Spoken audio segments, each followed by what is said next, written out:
أنا ضيف على أرض بعيش ملكي، وقاعد لي يومين بعدها همشي. الكام ساعة اللي عايشهم فيها عيشهم كفراشة بلوم بمبي. اسرح في جمال الآخرة بحب، مش كل ما مات هيخش النار. والموت مش دايما حاجة وحشة، ده عالم ليه أصول سكان وحوار. الدنيا ماهيش جاية تذلك ولا جاية تقصقص من حلوك، لكن جاية عشان ترميلك الزهر وانت وبشطارتك تكسبها. أكبر حاجة في الدنيا بسيطة، أتقل هم بيجي لعندك. لو دورت في معنى الدنيا هتلاقي الهم ملوش لازمة. يا زاير الدنيا المتزالة، الأرض اللي ماهيش بقيالك والناس اللي ماهيش دايمالك. تبقى عويل لو سبت همومك تكبس على جسمك ومزاجك. أيام بتعدي وأيام جاية، أحلام بتموت جواك صاحية وزعلان على العمر اللي بياكلك، ونسيت إن الفاعل ربك. الرضا بيطبطب على صاحبه، ولا عمر الراضي برضا ربه كان بيزعل على حاجة في الدنيا. العمر اللي بيكبر بيك ما بقلش منك بيزيدك، والأيام مش جاني عليك، الأيام بتجيك لا تفيدك. والتعب إن جالك على غفلة ربك ليه حكمة إنه يجيلك. يا أخي بنشوف ناس تعبانة وناس الفقر واكلها كتير، وتلاقي الناس ديت راضية مع إن الحال وياهم طين.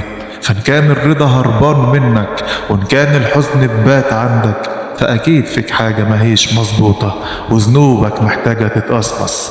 ومفيش حاجة بتجيلك صدفة، ومفيش حاجة بتصيبك غفلة. احنا اللي عصينا اللا زيادة، وعشان ربك حبك ترجع له قام قرصك قرصة على خفيف علشان تعطش لحنانه فيسامحك. والآخر بتلاقي الهم انزاح، وتلاقي مزاجك عاد لبراح، وأكن مفيش ولا لحظة تعبت والدنيا بقت في عينيك سواح. مفيش حاجة مستاهلة دموعك، والدنيا بسيطة فوق ما تتخيل. والموت كالصلاة لازم يتصلى، والحزن ملوش رجلين على أرضك، والهم كوهم اتبنى من الفسد. أتخن أحزان صابت قلبك تخلص في إيمانك بقضائه، وعلى قد إيمانك من قلبك على قد ما فرحك هيقابلك.